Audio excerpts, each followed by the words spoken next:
아멘. 할렐루야. 오늘도 이 새벽 기도의 자리에 오신 성도님들, 또 가정에서 삶의 자리에서 영상을 통해 기도에 동참하신 모든 분들 가운데 하나님의 크신 은혜와 축복이, 또 놀라운 기도 응답의 역사가 있기를 주의 이름으로 간절히 축원합니다. 오늘 말씀의 제목은 예수 그리스도 복음의 시작이라입니다. 예수 그리스도의 복음의 시작이라. 오늘부터 마가복음이 시작됩니다. 이 복음서라는 책은 복음 그 자체이신 예수 그리스도의 생애와 사역, 그의 삶의 전반에 관한 이야기를 기록하고 있습니다. 성경을 연구하는 학자들의 주장에 따르면 복음서 중에 가장 먼저 쓰인 복음서가 오늘 우리가 읽은 마가복음이라고 합니다. 마가가 중심에 있고, 이 마가를 보고 마태와 누가가 각기 다른 자료를 포함해서 마태복음을 기록하고 누가복음을 기록했다라고 학자들은 말합니다. 그래서 이 세 개의 복음서가 비슷한 관점에서 쓰여졌다라고 해서 공관복음서라고 부릅니다. 실제로 마태복음과 마가복음의 유사성은 거의 90%에 달합니다. 마가의 90%의 내용이 마태복음에 나와 있는 내용입니다. 그런데 마가는 조금 더 간결하게, 긴박하게 예수님의 사역을 소개하고 있습니다. 마가복음이 약 AD 60년경에서 70년경 그 사이에 쓰여졌고, 마태복음은 그보다 10년 정도 후에 쓰여졌을 것이다 라고 학자들은 이야기합니다. 이 마가복음의 저자 마가는 마가 요한이라 불리는데, 그는 바나바의 조카이면서 베드로의 제자였습니다.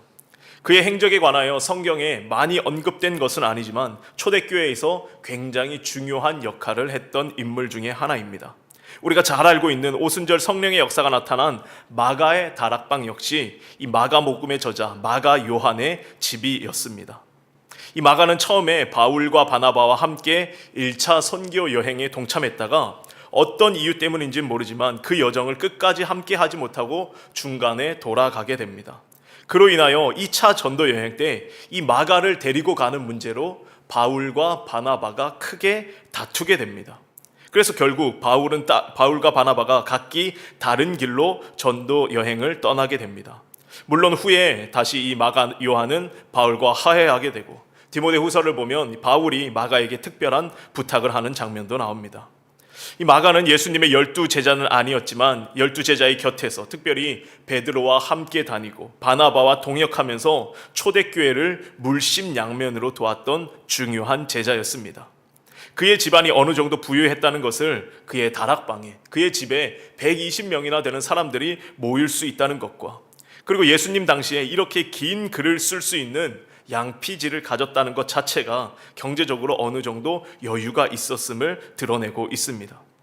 마가복음은 16장, 1장부터 16장까지 되어 있는데 크게 두 부분으로 나뉩니다. 1장부터 8장 26절까지 예수님의 갈릴리에서의 사역을 주로 다루고 있고, 8장 27절부터 16장 끝까지 예수님의 고난과 십자가 그리고 부활에 관한 이야기를 다루고 있습니다. 마가복음은 첫 번째 복음서답게 예수 그리스도는 하나님의 아들이심을 선포하며 시작합니다. 그리고 예수님께서 전하시는 하나님의 나라에 대하여 강조하고 특별히 기적 사건들을 기록함으로 예수님이야말로 진정한 하나님의 아들, 우리의 구원자, 구세주이심을 드러내고 있습니다. 오늘 우리가 읽은 마가복음 1장도 조금 긴 말씀인데 중요한 말씀들이 많이 있지만 세 가지 특별히 살펴보면서 영적인 교훈을 얻고 기도의 제목을 얻고자 합니다. 첫 번째는 예수님, 그분이 복음 그 자체라는 것입니다. 예수님이야말로 복음 그 자체이십니다. 1절입니다. 하나님의 아들 예수 그리스도의 복음의 시작이라. 마가는 예수님의 탄생의 이야기를 생략합니다. 우리가 잘 알고 있는 동정녀 마리아에게서 태어난 이야기, 낳을 곳이 없어 마구간에서 낳은 이야기, 동방 박사들이 와서 경배한 이야기, 헤롯이 베들레헴의 2살 아래 모두 아기들을 모두 죽인 이야기 등등 예수님의 탄생과 관련된 이야기들을 다 생략하고 그냥 처음부터 결론부터 던지고 시작합니다. 하나님의 아들 예수 그리스도의 복음의 시작이다. 그런데 이것을 헬라어 원어로 보면 죄송합니다. 이 시작을 뜻하는 아르케라는 단어가 제일 앞에 나와 있습니다. 아르케, 시작이다. 복음의 예수 그리스도 하나님의 아들. 이렇게 순서가 되어 있습니다. 마가는 복음서의 첫 단어로, 그 긴 글의 첫 단어로 시작이라는 단어를 선택했습니다. 새로운 시대가 시작된 것입니다. 이제 옛 시대는 가고, 율법의 시대, 죄의 시대, 어둠의 시대는 가고, 새로운 시대, 신약의 시대, 복음의 시대, 약속의 시대, 빛의 시대가 열렸다는 것을 선언하고 있습니다. 사랑하는 성도 여러분, 예수님께서 이 땅에 오심으로 말미암아 새로운 시대가 시작된 줄로 믿습니다. 예수님께서 이 땅에 오신 것 그것 자체가 우리에게 너무나 기쁜 소식이고 복된 소식입니다. 여러분은 언제 가장 큰 기쁨을 누리십니까? 어떤 경험을 했을 때 가장 큰 기쁨을 누리고 있습니까? 어제의 말씀에서 막달라 마리아와 또 다른 마리아는 부활하신 예수님을 만나 뵈었을 때 두려움과 동시에 큰 기쁨을 느꼈다라고 성경은 기록합니다. 우리는 대체 언제 그런 큰 기쁨을 누릴 수 있습니까? 이제 우리 고3 수험생 자녀들 하나 둘 합격의 소식을 전하고 있는데, 자녀들이 원하는 학교에 또 원하는 과에 진학했을 때 부모님의 마음이 얼마나 기쁩니까? 또 우리 자녀들 그토록 바라던 취직을 했을 때, 또 좋은 기업에 취직했을 때 그 소식을 듣는다면 부모로서 당연히 너무나 기쁠 것입니다. 우리의 자녀들 믿음의 배우자를 만나 가정을 이루게 되고, 또 하나님께서 태의 열매를 허락해 주셔서 생육하고 번성하는 축복을 누릴 때 우리 부모님들은 큰 기쁨을 누립니다. 요새 또 경기가 얼마나 어렵습니까? 그럼에도 불구하고 그 하시는 사업에 하나님께서 축복해 주실 때에 기쁨을 누리게 되고, 우리는 여러 삶의 다양한 환경에서 하나님께서 허락하시는 크고 작은 기쁨들을 누리며 살아갑니다. 그런데 반대로 우리는 또 언제 가장 큰 슬픔을 느낍니까? 언제 슬픔을 느낍니까? 이 기쁨의 조건들이 채워지지 않을 때에 슬픔을 느끼고, 허탈함과 허무함을 느끼고, 무엇보다 우리가 인생을 살아가면서 가장 겪게 되는 가장 큰 슬픔이 있다면 사랑하는 이의 죽음일 것입니다. 헤어짐일 것입니다. 내가 너무나 사랑하는, 우리 자녀들이 먼저 그런 일이 있으면 안 되지만 내 사랑하는 자녀가 나보다 먼저 하나님의 품으로 떠나게 되는 경우가 종종 있는데, 그렇게 되면 그 큰 슬픔과 아픔을 우리는 어떻게 감당할 수 있겠습니까? 또한 내 사랑하는 자녀가 원하든 원치 않든 어떤 잘못을 저질러서 죄를 범하였다면 그것만큼 우리를 슬프게 하는 일도 없을 것입니다. 사람이 감당하기 가장 힘들고 어려운 문제들, 결코 풀지 못한 숙제가 있다면 죽음의 문제와 또 하나는 죄의 문제입니다. 우리 담임 목사님께서도 여러 번 말씀하셨지만 인류 역사에 있어서 사람들을 끊임없이 힘들게 하고 괴롭게 하고 인류 역사를 통해서 풀지 못한 숙제가 바로 이 죄의 문제와 죽음의 문제라는 것입니다. 그런데 이 죄와 문제, 죽음의 문제를 해결해 주신 분이 바로 예수 그리스도이십니다. 예수님은 십자가를 통하여 우리를 모든 죄에서 구원해 주셨고, 또 죽음에서 생명으로 우리를 옮겨주시기 위하여 우리를 위해서 친히 십자가에 달려 피를 흘리셨습니다. 예수님을 믿는 자 죄에서 자유함을 얻게 되고, 예수님을 믿는 자 죽음이 아닌 영원한 생명을 얻게 되는 것입니다. 만약 우리가 죽음 이후에 아무것도 없다면, 공허와 허무, 그냥 빈 공간으로 돌아가게 된다면 죽음 그 자체는 너무나 두려운 것이고 슬픈 것입니다. 죽음이 다 끝이라면 너무나 허무합니다. 그러나 죽음이 끝이 아닌 우리 믿는 자들에게 천국으로 가는 통로가 되고 문이 됩니다. 영원으로 이어지는 하나의 통과점에 지나지 않습니다. 그러기에 우리 믿는 자들은 이 죽음을 슬픔이 아닌 기쁨으로 맞이할 수 있고, 기대와 소망 가운데 저 영원한 하나님 나라를 보며 살아가는 것입니다. 죄와 죽음의 문제, 아무도 해결하지 못한 이 문제를 예수님께서 해결해 주셨기에 예수님께서 이 땅에 오심 자체가 우리에게 너무나 큰 기쁨의 좋은 소식이고 복음 그 자체가 된다라는 것입니다. 사랑하는 성도 여러분, 우리는 이 복음을 반드시 받아 누려야 하는 줄로 믿습니다. 올해 2025년 우리 광림재단의 표어가 감추어진 복음의 풍성함을 누리며 전하는 교회입니다. 이 복음이 감추어져 있습니다. 누구나 다 아는 것이 아닙니다. 귀 있는 자들만 들어서 이 복음을 누리는 것이고, 이 복음의 비밀을 아는 자들이 복음 안에서 풍성한 삶을 누릴 수 있게 되는 것입니다. 바라기는 저와 여러분의 삶이 특별히 올 한 해 우리가 그 복음의 풍성함을 날마다 누리면서 구원의 기쁨과 감격 가운데 살아가며 그 복음을 전하는 귀한 사명 감당하는 복된 삶이 되시길 주의 이름으로 간절히 축원합니다. 두 번째로 예수님은 우리를 사람 낚는 어부로 부르셨습니다. 예수님께서 사역을 시작하시기 전에 하나님께서는 세례 요한을 세워 미리 회개의 세례를 베풀게 하셨습니다. 그리고 예수님도 세례 요한으로부터 세례를 받으십니다. 10절입니다. 곧 물에서 올라오실새 하늘이 갈라짐과 성령이 비둘기같이 자기에게 내려오심을 보시더니 하늘로부터 소리가 나기를 너는 내 사랑하는 아들이라 내가 너를 기뻐하노라 하시니라. 성령이 비둘기같이 임했습니다. 이 비둘기 역시 새로운 시대를 상징하는 동물입니다.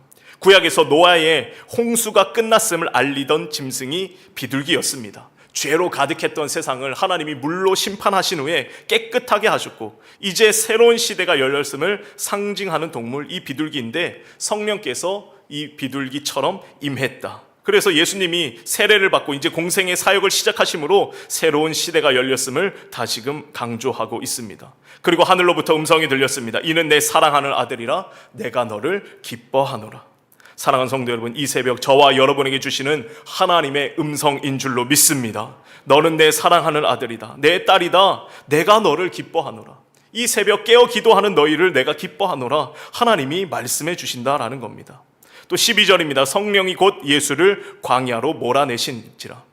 마태복음에서도 예수님께서 성령에 이끌려서 광야로 가셔서 사탄에게 시험을 받으십니다. 때때로 성령은 우리를 시험의 자리로 인도한다는 것 우리가 기억해야 됩니다. 그리고 이제 예수님께서 본격적인 하나님 나라를 선포하십니다. 14절 이하입니다. 요한이 잡힌 후에 예수께서 갈릴리에 오셔서 하나님의 복음을 전파하여 이르시되 때가 찼고 하나님의 나라가 가까이 왔으니 회개하고 복음을 믿으라 하시더라. 때가 되었습니다. 이미 시작됐습니다. 하나님의 나라가 이미 이 땅에 시작되었기에 모든 사람들 회개하고 마음을 돌이켜 그 마음을 하나님을 향하고 예수 그리스도를 믿어야 한다라는 겁니다. 이 일을 위하여 예수님 제자들을 세우십니다. 17절입니다. 예수께서 이르시되 나를 따라오라 내가 너희로 사람을 낚는 어부가 되게 하리라 하시니.